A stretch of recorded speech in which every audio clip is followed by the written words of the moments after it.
Esse texto, esse capítulo em si, ele foi feito para ser lido todo junto. Mas por questão de tempo, nós só vamos mencionar os outros rapidamente e vamos nos ater nessa parte da parábola. Jesus continuou: certo homem tinha 2 filhos. O mais moço deles disse ao pai: Pai, quero que o Senhor me dê a parte dos bens que me cabe. E o pai repartiu os bens entre eles. Passados não muitos dias, o filho mais moço, ajuntando tudo o que era seu, partiu para uma terra distante e lá desperdiçou todos os seus bens, vivendo de forma desenfreada. Depois de ter consumido tudo, sobreveio àquele país uma grande fome e ele começou a passar necessidade. Então foi pedir trabalho a um dos cidadãos daquela terra, e este o mandou para os seus campos a fim de cuidar dos porcos.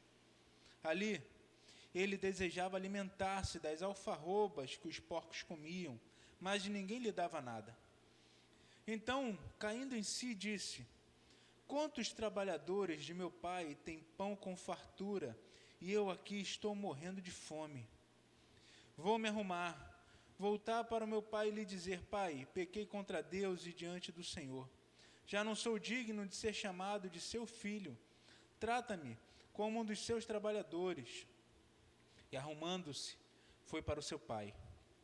Vinha ele ainda longe, quando seu pai o avistou. Compadecido dele, correndo, o abraçou e beijou. E o filho lhe disse: Pai, pequei contra Deus e diante do Senhor. Já não sou digno de ser chamado de seu filho. O pai, porém, disse aos servos: tragam depressa a melhor roupa e vistam nele. Ponham um anel no dedo dele e sandália nos pés. Tragam e matem o bezerro gordo. Vamos comer e festejar. Porque este meu filho estava morto e reviveu, estava perdido e foi achado. E começaram a festejar.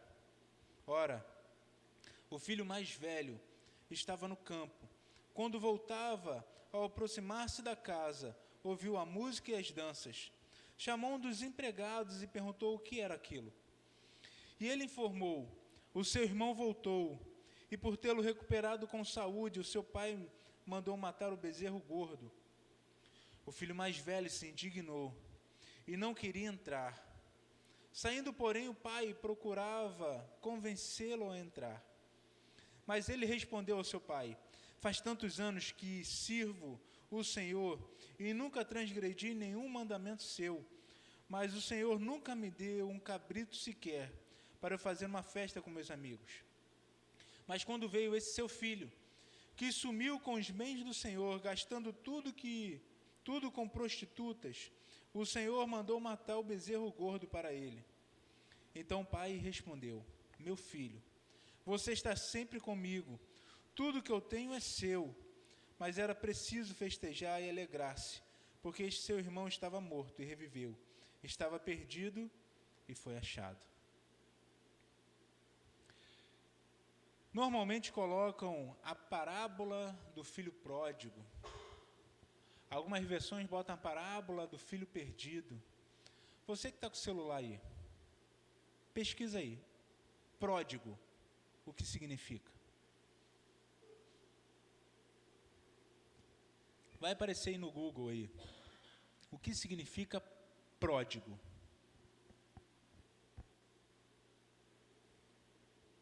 Alguém achou? Pode falar.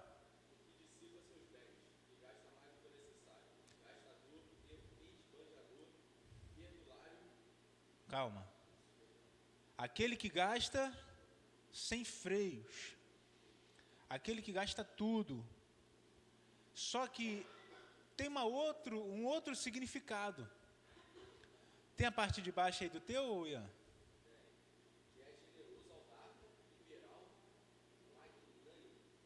Então, pródigo também pode ser quem é generoso. Pródigo é tanto quem gasta sem freio, quanto quem é generoso. Essa parábola aqui não fala do filho perdido, não fala do filho pródigo, Se você vê no início, fala, certo homem tinha dois, é a história de um pai com dois filhos. E se quisermos falar, poderíamos falar que é o pai pródigo, é o pai misericordioso, é o pai que está entregando com alegria e generosidade. Mas eu queria que você fosse em outro texto rapidamente, 2 Coríntios 5,19.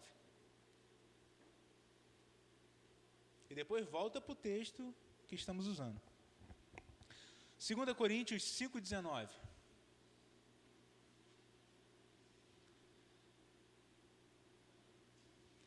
Deus estava em Cristo, reconciliando consigo o mundo, não levando em conta os pecados dos seres humanos, e nos confiando a palavra da reconciliação. Não, só o 19. Deus estava em Cristo, reconciliando o mundo, e não levando em conta o quê? O seu pecado. Não estava levando em conta o seu pecado. Pode voltar para o nosso texto. Vamos dar uma olhada para entender por que Jesus falou isso. Versículo 1 e 2 do nosso texto, de Lucas 15. Aproximando-se de Jesus, todos os publicanos e pecadores para ouvir. Quem estava se aproximando de Jesus? Publicanos e os filhos mais novos. No versículo 2, os fariseus e escribas murmuravam dizendo, este recebe pecadores e come com eles. Quem são os irmãos mais velhos? Escribas e fariseus. Estão conseguindo perceber? E aí Jesus vai contar as parábolas na sequência. Da ovelha perdida, da dracma perdida e dos dois filhos perdidos. A gente poderia chamar essa pregação de o Deus pródigo, os dois filhos perdidos, mas não somente no filho pródigo. Não faz sentido. Se você reparou bem, Jesus ele atrai com seu discurso os pecadores. O discurso de Jesus, a pregação de Jesus, atrai os irmãos mais novos. Sentar e comer com uma pessoa, só em sentar, já é um problema. Porque no Salmo 1, o que você não pode fazer? Na roda dos escarnecedores. Só em você sentar, já seria um problema. Você sentar e comer, a parte de refeição para as pessoas orientais, é um negócio de extrema responsabilidade. Só o núcleo familiar, os amigos mais próximos, sentam para comer juntos. Então, quando Jesus está comendo com os pecadores, os publicanos, Jesus está os aceitando. O discurso de Jesus, a pregação de Jesus, é uma pregação que aceita o pecador. Aceita o pecado? Aceita o pecado? Aceita quem? O pecador. Mas isso para os filhos mais velhos, os escribas, os fariseus, é inconcebível. Por que eles estão lá e estão criticando? Basicamente é o seguinte, irmãos. Na nossa sinagoga, nos nossos estudos bíblicos, no nosso culto, essas pessoas não frequentam. Se elas estão frequentando aonde Jesus está, é porque ele está ensinando coisas que agradam a essas pessoas. Estão ensinando coisas, Jesus está ensinando coisas que não confrontam o erro dessas pessoas. Esse é o pensamento. Esse pensamento também está em nós.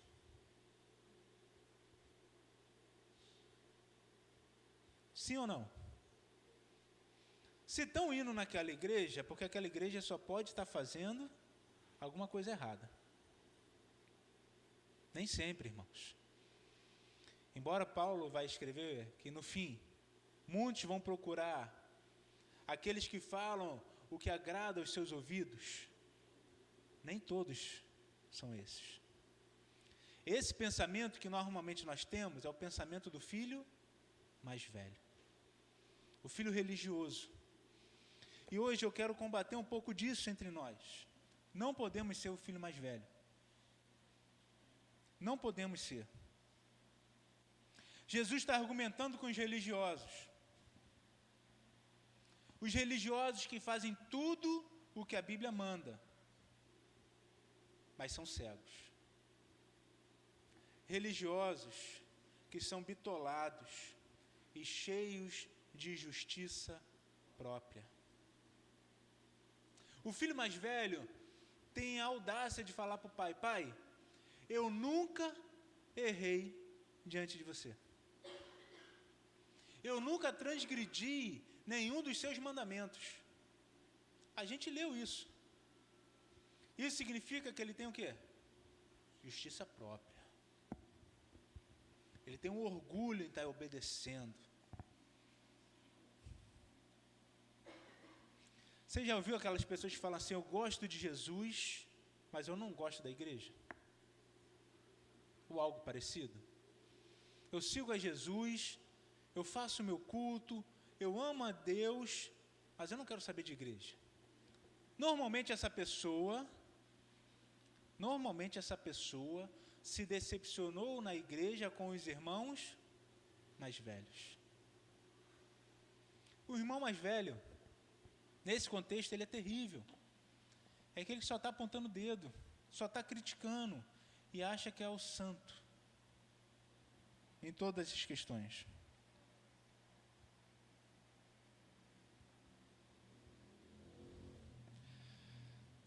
Nós somos irmãos mais velhos em outro contexto da seguinte maneira: eu gostaria que o meu irmão fizesse isso ou aquilo. Vamos exemplificar? Eu gostaria que o diácono fizesse isso, isso e isso. Eu gostaria que o presbítero fizesse isso, isso e isso. Eu gostaria que o pastor fizesse isso, isso e isso. E cada um que você perguntar vai querer colocar, só vou falar uns 3 oficiais para exemplificar. Se perguntarmos, cada um vai dizer o que o diácono, o que o presbítero e o que o pastor tem que fazer, que não estão fazendo. Certo? Talvez você já pensou nisso. Agora, se essas pessoas fizerem o que você quer que elas façam, o que elas vão deixar de fazer para fazer aquilo que você quer? Você está preparado para pagar o preço?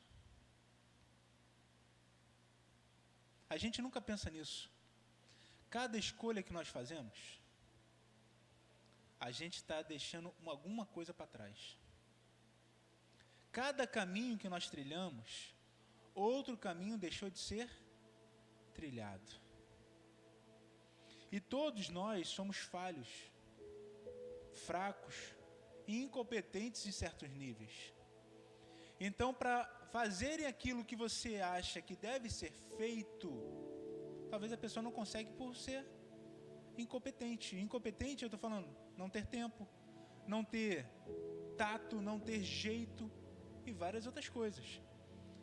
Só que a gente só olha para o outro naquilo que ele não faz, que eu gostaria que ele fizesse. Esse é um pensamento de um irmão mais velho. A gente tem uma dificuldade enorme de olhar e ver valor numa pessoa, enxergar naquilo que ela é boa, naquilo que ela está fazendo bem.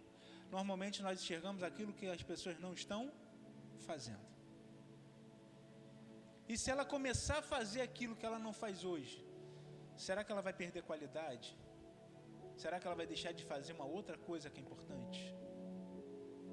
E isso, às vezes, quando falamos, quando argumentamos, isso vai machucando as pessoas no nosso meio. Os oficiais, pelo menos eu tenho isso para mim, deveriam ser os mais fortes. Porque isso vocês vão ouvir. Se não ainda não ouviram, vocês vão ouvir. Vocês têm que estar prontos. Vocês aceitaram.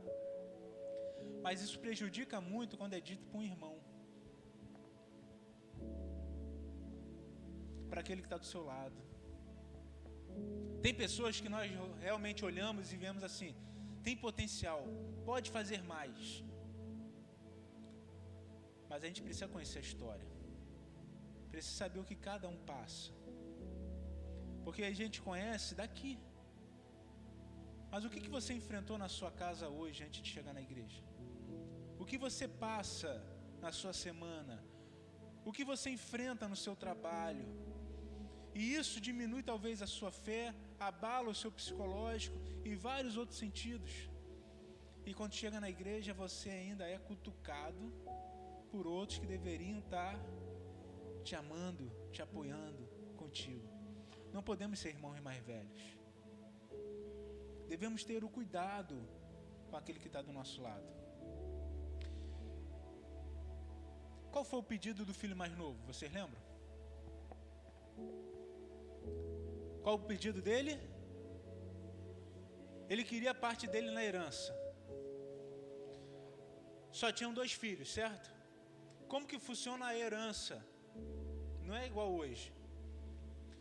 2/3 da herança é do filho mais velho. 1/3 da herança é para dividir para os outros filhos. Como só tinha 2, o mais novo só tem direito ao quê? A 1/3. É desrespeitoso hoje um filho pedir a herança com o pai vivo? Sim ou não? Sim. Naquela época muito mais. Ele está querendo o que o pai pode oferecer e não a presença e o amor do pai, e não a vida do pai. E você tem que pensar em herança nesse período como terra. E o povo oriental, ele é preso à sua terra. Tanto que o povo de Israel tem uma lei, quando chega o ano 50, todas as terras vendidas voltam para o dono original, para a família original. Porque a família, ela se fixa na sua terra. Um pai, analisando isso, o filho está pedindo o dinheiro do pai, os bens, não se importa com a vida do seu pai, ele está desonrando o seu pai. Para o pai atender esse pedido, o pai também vai cair em descrédito na comunidade, porque ele vai ter que se desfazer de bens. Um pai normal nessa época expulsaria o filho de casa e deserdava ele. Está sendo desrespeitado. É uma família patriarcal, você não pode tratar assim o pai. É o chefe da casa, é o chefe do clã. O desrespeito aqui é muito maior do que podemos perceber na nossa cultura. Ele desrespeitou o pai em vários níveis. O pai expulsou ele de casa. O pai tratou ele como se não fosse um filho. O que o pai fez? É isso que você quer? Vá. Toma. Isso aqui já é um choque, irmãos. O que Jesus está falando é um choque para quem está ouvindo.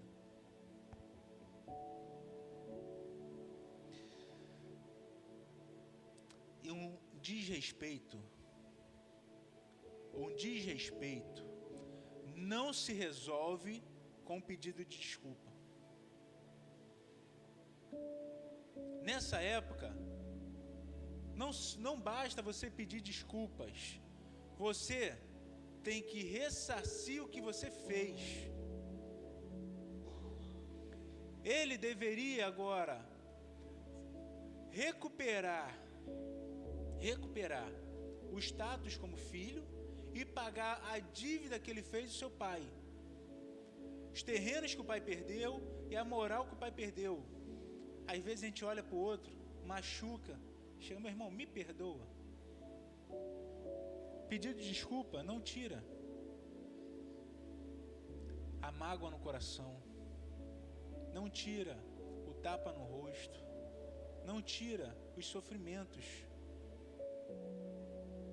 E quando ele está lá, querendo comer a comida dos porcos, ele começa a ensaiar um discurso, ele cai em si. Os trabalhadores do meu pai têm comida.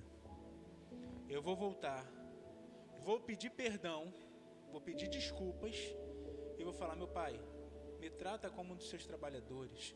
Eu quero trabalhar para ressarcir aquilo que eu fiz. E esse filho volta. E quando o pai vê esse filho lá longe, o que o pai faz? Só que aqui tem um outro detalhe que passa por nós. Um patriarca não corre. Porque para correr você tem que levantar a roupa, mostrar suas pernas. E isso é desrespeito. Você perde moral. Uma mulher talvez poderia correr. Uma criança corre. Um homem não. Então o pai não está preocupado com o que vão achar dele. Ele vai lá abraçar o seu filho que está voltando. O nosso pai não mede esforços. Não importa o que vão achar dele. Ele veio correndo para nos resgatar. E quando ele chega no filho, o filho começa a falar aquelas palavras ensaiadas e ele corta. Tragam a melhor roupa.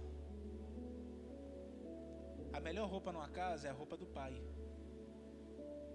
Tragam um anel de respeito, do selo, o anel do pai. E coloquem uma sandália no pé do meu filho. O que ele está fazendo com esse ato? O meu filho voltou a ser filho. O que o filho fez para voltar a ser filho?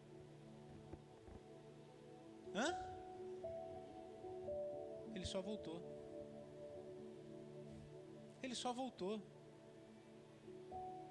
Será que o arrependimento era só porque ele estava com fome? Ele volta e o pai o recebe. Se arrepender é suficiente para te levar para o céu? Sim ou não? O que você precisa fazer para ir para o céu? Hein?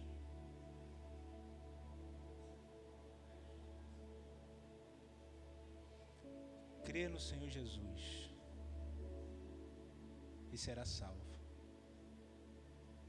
Eu só preciso crer. Eu não preciso fazer nada.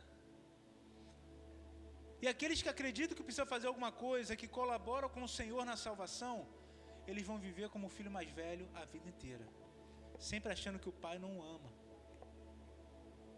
sempre tendo alguma coisa para se queixar. Porque a salvação, o arrependimento é importante, e o arrependimento não veio de você. É o Espírito de Deus te incomodando, porque é Ele que te convence que você é um pecador. A fé que eu tenho também não vem de mim. Foi porque o Senhor me deu o primeiro passo na minha direção. Irmãos, mas chega o filho mais velho. Chegou o filho mais velho. Ele entende o que está acontecendo, está tendo uma festa. Quando falo do bezerro gordo, ou bezerro da engorda, você tem que pensar o seguinte: esse pessoal quase não come carne. Carne é uma coisa muito cara, é para momentos muito especiais. O bezerro da engorda é o animal mais caro que tem. Então, quando se mata esse animal, é um churrasco para toda a comunidade. Por isso está tendo uma festa. Todos os vizinhos estão convidados. É algo de extrema raridade naquele meio. O pai mata esse animal. O filho mais velho chega, vê uma festa, ouve dos empregados o que está acontecendo, e ele agora se revolta contra o pai. Alguns falam que você tem que se revoltar para conseguir alguma coisa. Que só o nome de Jesus não adianta, você tem que se revoltar. Filhos mais velhos, ele rejeitou a atitude do pai.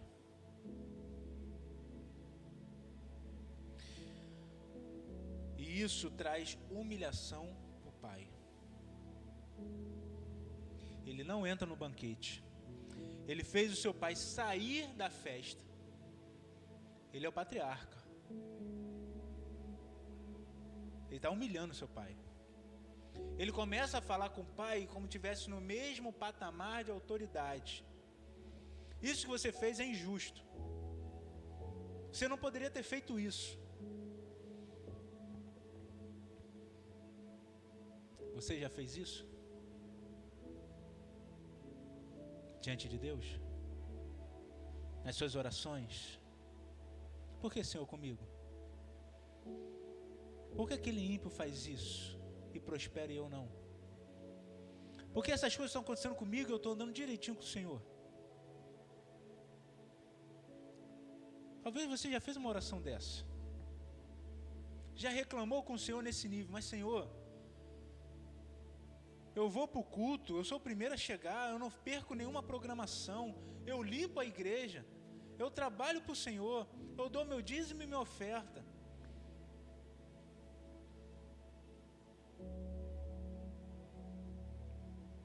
O filho mais velho.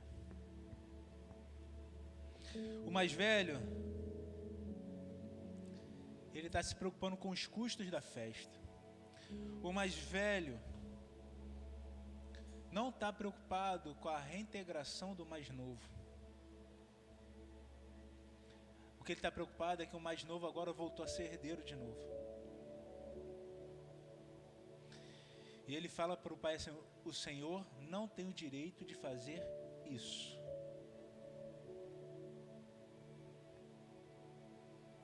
Versículo 28 e 29 do nosso texto.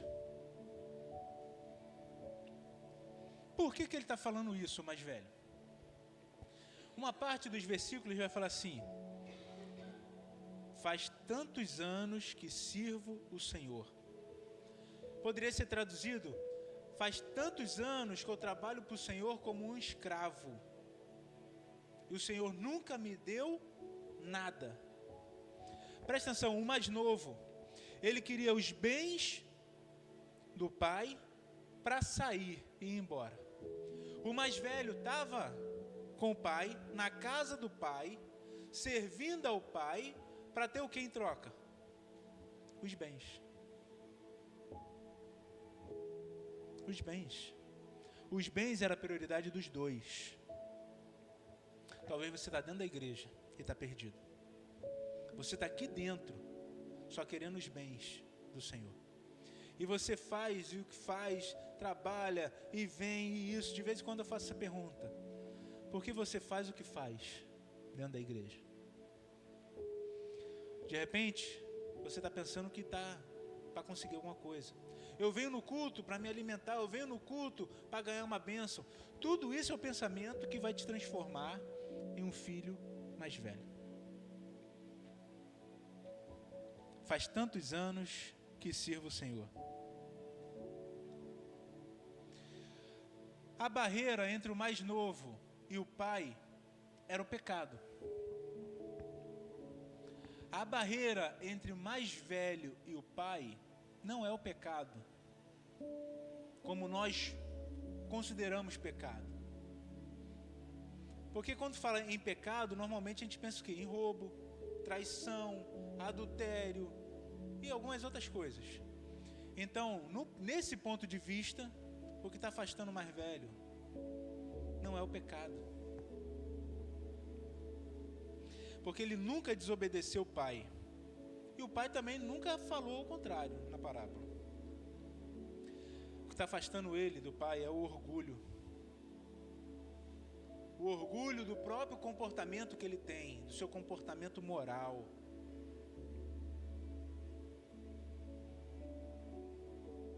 O que está afastando ele do pai não é a iniquidade, mas a retidão. E isso soa estranho, irmãos. Sabe por quê? Porque um se rebelou sendo muito mal. O outro se rebelou sendo muito bom. E às vezes você está achando que é muito bom. Lucas 18:14.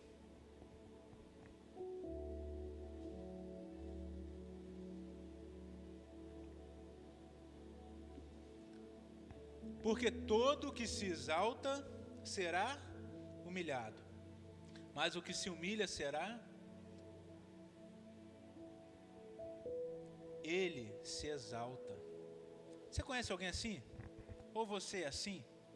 Que se acha santo, tão santo, que se exalta nesse nível? E olha para os outros, só critica os outros. Mas tem mais um texto, irmãos.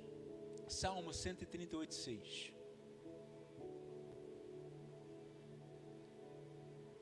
Salmo 138:6 diz assim: o Senhor olha para os humildes e de longe reconhece os arrogantes. O filho foi recebido porque ele se humilha. E o pai vai em busca do filho mais novo. Mas o pai também vai em busca do filho mais velho, mesmo ele ainda estando no estado de arrogância, de orgulho, de soberba. O pai foi em busca dos dois filhos. Foi ao encontro dos dois filhos. O versículo 28 do nosso texto mostra a indignação do filho mais velho, ele não querendo entrar na festa. Porque nós acreditamos, em alguma maneira, a gente vai se tornando religioso com o passar do tempo, que a nossa bondade deveria gerar dividendos. A nossa bondade deveria gerar uma obrigação em Deus para conosco. Se eu sou bom, se eu estou seguindo tudo à risca, se eu estou me esforçando, Deus tem uma obrigação comigo. Deus tem uma obrigação contigo? O que você merece? O que você merece? Não, você merece o inferno. Não é nada, você merece todo castigo. E se você olhar bem, somos pecadores agora com conhecimento. Eu frequento a igreja, eu tenho anos de igreja, então o meu pecado agora é maior. Eu mereço o inferno. Eu mereço o castigo, eu mereço que o Senhor me rejeite. Eu não mereço nada em troca. Irmãos, quando a gente cria uma expectativa, por eu ser bom, Deus tem obrigação comigo. Por eu ser bom, o Senhor tem que me dar o melhor. Eu vou gerar em mim uma amargura extremamente grande quando as coisas não dão certo. Eu vou ficar amargurado. E eu vou também ter um senso de superioridade. Você é pecador, eu não. Como pode você ter tanto tempo de igreja e ainda faz isso? Como pode você ter sido eleito alguma coisa e você não entende aquilo? Amargura e senso de superioridade. Eu sou superior a você. Cuidado com isso. Talvez você está com amargura no coração porque você se tornou muito religioso. Você se tornou um irmão mais velho. Talvez você olhe para os outros, eu sou superior a essa pessoa. No cristianismo é o contrário, irmãos. Aquele que é Senhor, ele serve. Aquele que é maior, ele serve o menor. E não o contrário. Só que para isso nós temos um texto. Eclesiastes 7, do 16 ao 18, fala assim: não seja excessivamente justo, nem demasiadamente sábio. Não seja o irmão mais velho. Aí mais à frente vai falar assim: não seja demasiadamente ímpio e não seja tolo, irmão mais novo. Vocês conseguem compreender? A Bíblia já falava sobre isso lá atrás. Só que às vezes nós queremos ser, eu sou o santo. Não é. Eu tenho direitos. Não tem. Se o Senhor só te der salvação, meu irmão, é o máximo, é o mais. Não tem nada maior do que isso. E às vezes a gente olha, só salvação não basta. Eu quero mais alguma coisa. Só servir ao Senhor Jesus não basta. Eu preciso de mais alguma coisa. Isso está errado no nosso meio.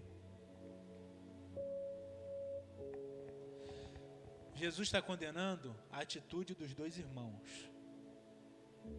A atitude dos dois irmãos são condenadas aqui. E eu quero te dizer, se você não percebeu, religiosidade e cristianismo não são a mesma coisa. Esse pai é cheio de graça. Esse pai derrama a graça sobre o filho mais novo, que o desrespeitou, quis o dinheiro e foi embora. E esse pai despeja a graça sobre o filho mais velho, que ficou, que respeita as coisas querendo algo em troca. Os dois continuaram sendo filhos, tratados como filhos, porque esse pai é misericordioso, é gracioso, e ele nos trata da mesma forma. Versículo 31.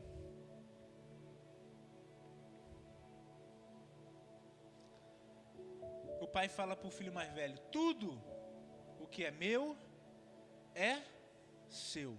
Por quê? O outro já pegou a parte na herança. Tudo que é do pai, também agora é do filho mais velho. Só que ele ainda está muito preso no dinheiro.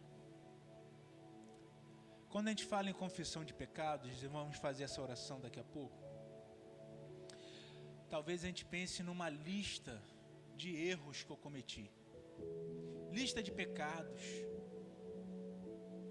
E talvez você está tão enraizado nisso que a sua lista está vazia ou quase vazia. Você quase não erra. O mais velho não se considerou pecador.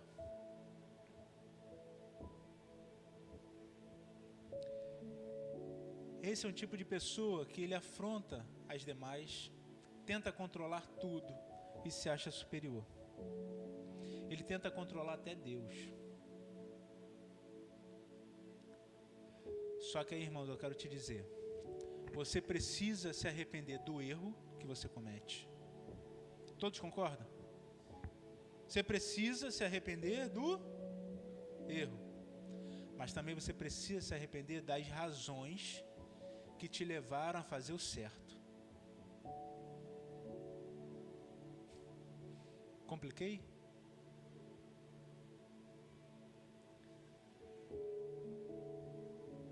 Eu quero que você julgue por que você está fazendo coisas boas. Por que você faz as coisas boas? É para você ser salvo? Para alguns falam que sim. Por que você faz as coisas boas? É para conseguir uma bênção de Deus? Por que você faz as coisas boas? É para o Senhor ter uma dívida contigo? As razões que te levam a fazer as coisas boas, você tem que pesar.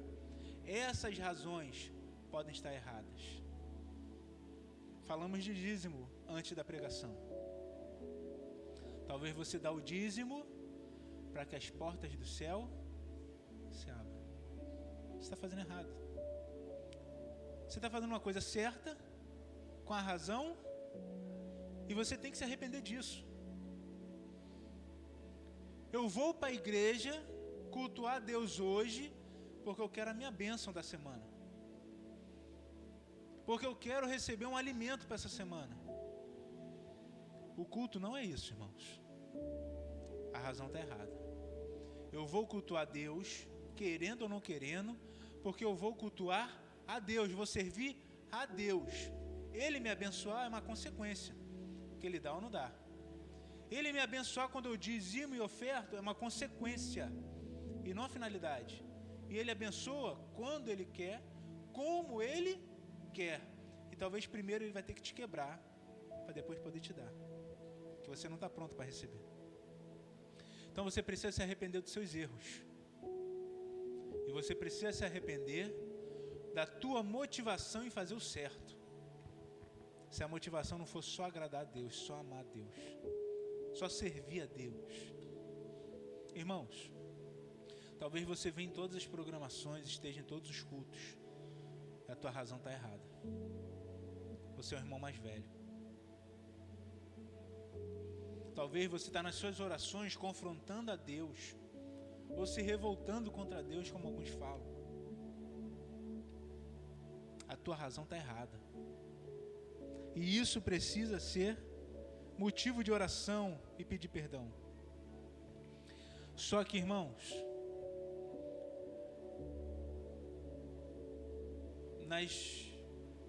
na primeira parte da parábola, uma ovelha se perde. E quem foi buscar a ovelha perdida? Quem foi buscar?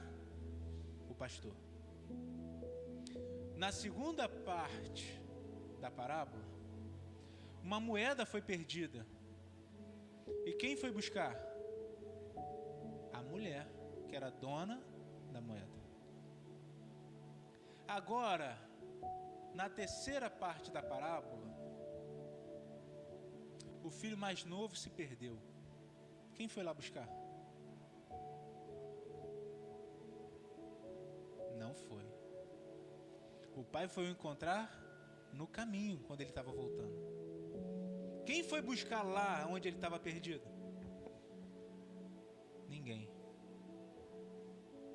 Ninguém.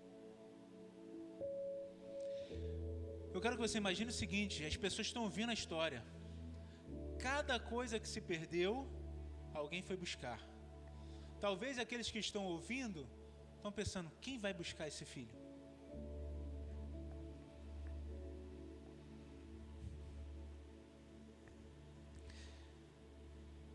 Quem deveria sair para buscar esse filho? Quem deveria sair para buscar esse irmão? Existe lá no início da Bíblia uma história de dois irmãos. Gênesis 4 vai falar um pouco sobre Caim e Abel. E uma hora que Deus começa a falar com Caim: aonde está o teu irmão Abel? Caim se levanta e fala em Gênesis 4:9: sou eu o guardador do meu irmão? Sim, você é. Você é. É função do irmão mais velho buscar o irmão mais novo. Era para aquele irmão mais velho ter saído em busca do seu irmão mais novo, o resgatado. E se ele tivesse gastado tudo, ele iria bancar o que fosse necessário para pagar a dívida do seu irmão e trazê-lo de volta. É responsabilidade. É responsabilidade. Ele deveria ter ido buscar o mais novo. Não foi. Mas Jesus, o nosso irmão mais velho, ele veio nos buscar. O nosso Senhor Jesus, o nosso irmão mais velho, ele pagou o preço das nossas dívidas e nos levou de volta para os braços do Pai.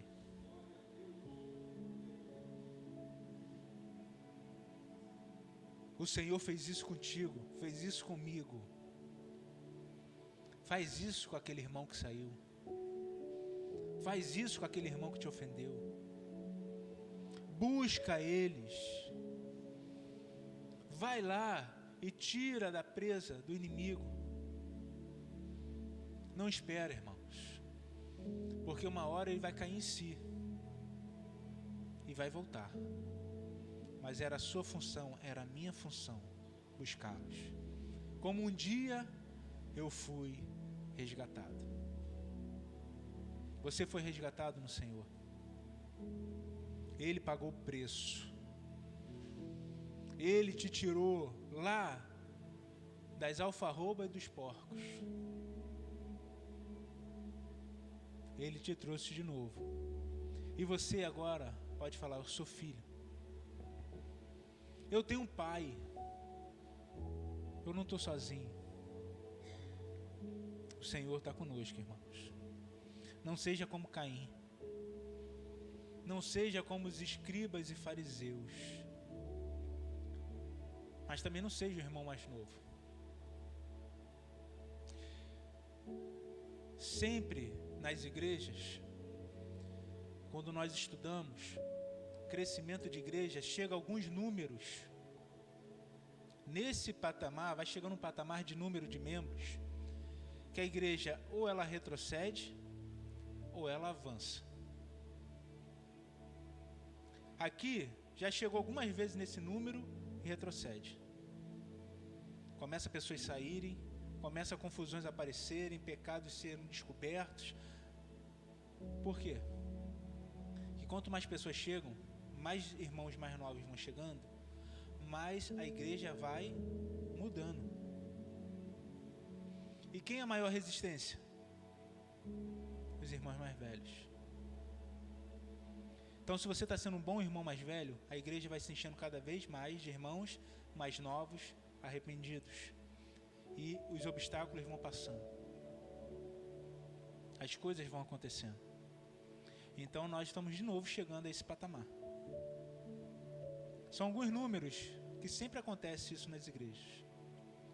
É hora que daqui a pouco vai começar a aparecer de novo problemas, dificuldades. A gente precisa entender quem nós somos em Cristo. Qual é a nossa função como igreja? Porque mudanças vão acontecendo.